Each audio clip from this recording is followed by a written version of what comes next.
इस कार्यक्रम के प्रायोजक है छयांग हेल्थकेयर इंडिया प्राइवेट लिमिटेड।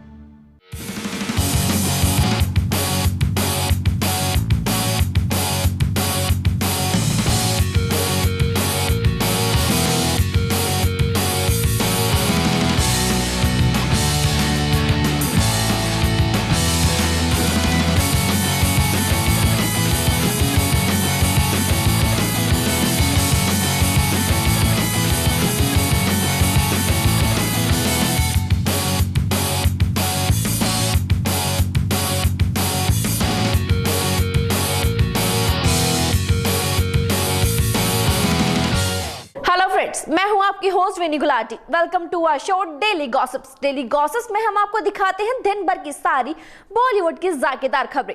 इस शो की शुरुआत करते हैं और सबसे पहले बात करते हैं हमेशा से विवादों में फंसने वाले खान के बारे में। जी हां, मैं जानती हूं कि आप सब सोच रहे होंगे कि ये खान कौन है, क्योंकि आजकल तो सारे ही खान विवादों में फंसे हुए हैं। वैसे ये विवाद आज का नहीं बल्कि 18 साल पुराना है और ये विवाद ना किसी बयान को लेकर और ना ही किसी फिल्म से जुड़ा हुआ है। बता दें, ये हस्ती कोई और नहीं बल्कि सलमान खान है। आइए जानते हैं इस विवाद से जुड़ी खबर के बारे में। यूं तो बहुत सी बॉलीवुड हस्तियां किसी न किसी विवाद को लेकर सुर्खियों में बनी रहती हैं और आए दिन इन सभी विवादों से जुड़ी खबरें भी सामने आती रहती हैं। पर एक विवाद ऐसा है जो कई सालों से सुर्खियां बटोरता आ रहा है और इस विवाद से जुड़ी हस्ती कोई और नहीं बल्कि बॉलीवुड के दबंग खान यानी सलमान खान है। दरअसल हम बात कर रहे हैं काले हिरन के शिकार मामले की।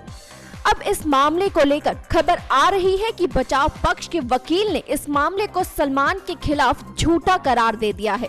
बता दें कि अक्टूबर 1998 में जोधपुर के भावड़ गांव में 2 काले हिरणों के शिकार के मामले में 1 साल की सजा के खिलाफ बॉलीवुड अभिनेता सलमान खान की अपील पर 2.5 महीने तक सुनवाई के बाद बचाव पक्ष ने राजस्थान उच्च न्यायालय के सामने बुधवार को अपनी दलीलें पूरी की।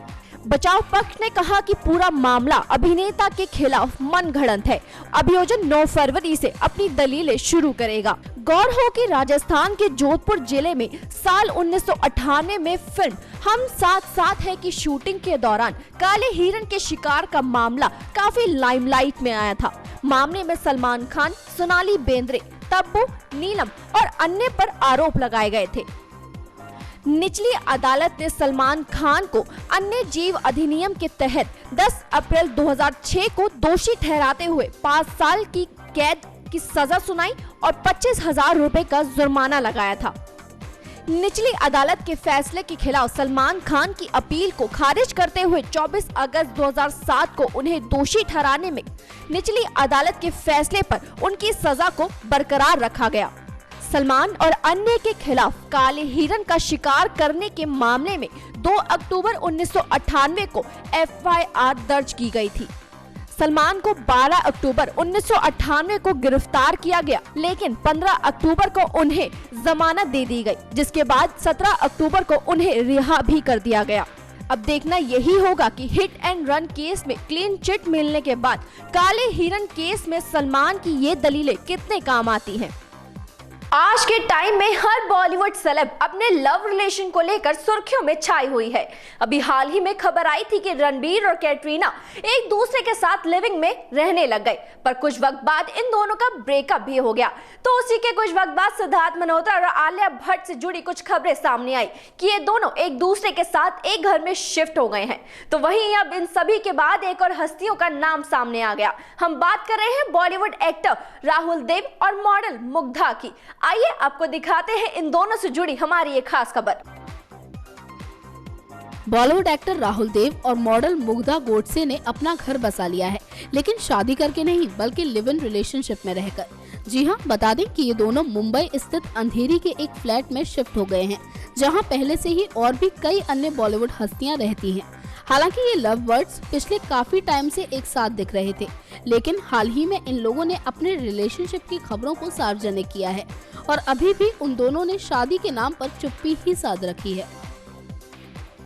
बता दें कि दोनों की मुलाकात एक फैशन शो के दौरान हुई थी और बहुत जल्द ही इनकी दोस्ती प्यार में तब्दील हो गई। बीते दिनों ही ये जोड़ी सोनी चैनल पर प्रसारित होने वाले शो पावर कपल में नजर आई थी। याद दिला दें कि राहुल की शादी साल 1998 में रीना देव से हुई थी, लेकिन सन 2009 में उनकी पत्नी का कैंसर की वजह से निधन हो गया और उनका एक बेटा अर्णव भी है।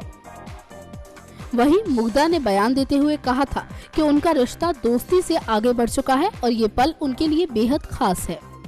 इसके साथ ही बता दें कि राहुल देव मुग्धा से 18 साल बड़े हैं, लेकिन उनका एज गैप उनके प्यार में नजर नहीं आता है।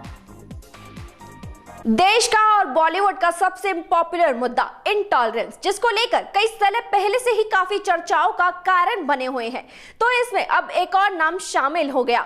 जी हां, ये सेलेब वो है जो हमेशा से ही फिल्मों में बेहतरीन कला के द्वारा जाना जाता है, पर अब वो देश में चल रहे असहिष्णुता के मुद्दे को लेकर लाइमलाइट में आ गया। आइए जानते हैं कि कौन है इस सेलेब और क्या है इसका ये बयान। पूरे देश में असहिष्णुता के मुद्दे पर चल रही बहस में अब बॉलीवुड अभिनेता इरफान खान का भी नाम शामिल हो चुका है। बता दें कि बॉलीवुड जगत में अपने अभिनय का डंका बजाने वाले इरफान का मानना है कि देश की जानी मानी शख्सियत को भी राष्ट्रीय मुद्दे पर बोलने का पूरा हक है, और अगर इस प्रगतिशील समाज में किसी का मुंह बंद किया जाता है तो ये हमारे देश के लिए सही संकेत नहीं है। दरअसल इरफान खान ने बीते मंगलवार को एक कार्यक्रम के दौरान कहा कि मुझे काफी अजीब लगता है जब लोग कहते हैं कि एक्टर्स को अपनी एक्टिंग पर ध्यान देना चाहिए और इस तरह के मुद्दों पर नहीं बोलना चाहिए। और साथ ही इस अभिनेता का मानना है कि किसी भी मुद्दे पर विचार देना या ना देना लोगों की अपनी व्यक्तिगत सोच होती है।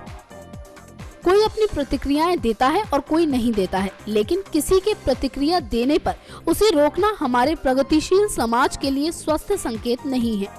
याद दिला दें कि बॉलीवुड एक्टर इरफान खान से पहले फिल्मी जगत की कई हस्तियां जैसे आमिर खान, शाहरुख खान, अक्षय कुमार, अनुपम खेर, काजोल, करण जौहर आदि ने इस मुद्दे पर अपनी प्रतिक्रियाएं जाहिर की थी, जो कि देश में बहस का विषय बन गया था।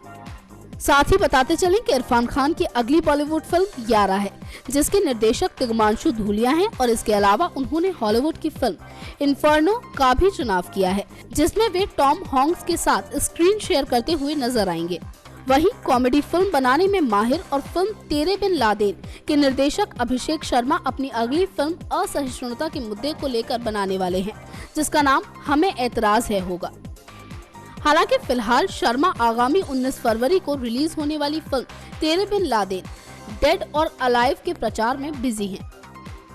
फिल्म को एक नई पहचान देने वाले बॉलीवुड डायरेक्टर मधुर भंडारकर एक और हकीकत से जुड़ी फिल्म को लेकर सामने आ गए, जहां उन्होंने अपनी पहले ही फिल्मों से बॉलीवुड के कुछ राज खोले थे, तो वहीं वो अब इस बार भी अपनी इस फिल्म के जरिए बड़ी हस्तियों की पर्सनल लाइफ से जुड़े कुछ राज बताएंगे, और ये राज उनकी शादी से जुड़े होंगे। बॉलीवुड डायरेक्टर मधुर भंडारकर एक राष्ट्रीय पुरस्कार विजेता भारतीय फिल्म निर्देशक, पटकथा लेखक और निर्माता है। भंडारकर ने अपनी अधिकांश फिल्मों में मुख्य किरदार नायिका को ही बनाया है। ऐसा उनकी 5 फिल्मों में देखा गया है, जैसे चांदनी बार में तब्बू, सत्ता में रवीना टंडन, पेज 3 में कोंकणा सेन शर्मा, कॉर्पोरेट में विपाशा बसु और फैशन में प्रियंका चोपड़ा। उन्होंने अपनी फिल्मों जैसे पेज 3, ट्रैफिक सिग्नल, फैशन में कुछ समलैंगिक पात्रों को भी चरित्र किया था, जिसके लिए उन्हें काफी ज्यादा तारीफें भी मिली थी। और अब हकीकत से जुड़े मुद्दों पर फिल्म बनाने के लिए पहचान रखने वाले मधुर भंडारकर ने ट्विटर पर इस बात की जानकारी दी है कि वो बॉलीवुड वाइफ्स के नाम से फिल्म बनाने जा रहे हैं। वैसे उन्होंने इसमें बड़े सितारों के घरों के राज खोलने की ठान ली है। खैर, ये कोई पहला मौका नहीं है जब मधुर भंडारकर ने एक अलग तरह की फिल्म बनाने की बात कही है। वो लगातार ऐसा करते आ रहे हैं और उनकी फिल्में सफल भी साबित होती हैं। वैसे मधुर भंडारकर ने पिछले साल कैलेंडर गर्ल्स नाम से एक फिल्म बनाई थी, जिसमें महिला मॉडलों के संघर्ष को दर्शाया गया था। हालांकि ये फिल्म कुछ खास जादू नहीं चला पाई थी। जहां देश में विवादों का मुद्दा हमेशा जारी रहता है, तो वहीं बॉलीवुड में भी ये सिलसिला हमेशा चलता ही रहता है, और इस मुद्दों को लेकर हमेशा हम आपके सामने हाजिर रहते हैं। तो ये था हमारा आज का शो डेली गॉसिप्स, जिसमें हमने आपको दिखाई बॉलीवुड की कुछ चटपटी गॉसिप्स, और वक्त आ गया आप सभी से अलविदा कहने का। कल फिर होगी आप सभी से मुलाकात बॉलीवुड की कुछ मसालेदार खबरें आप सभी तक पहुंचाने के लिए। तब तक के लिए गुड बाय। इस कार्यक्रम के प्रायोजक है छयांग health care India private limited.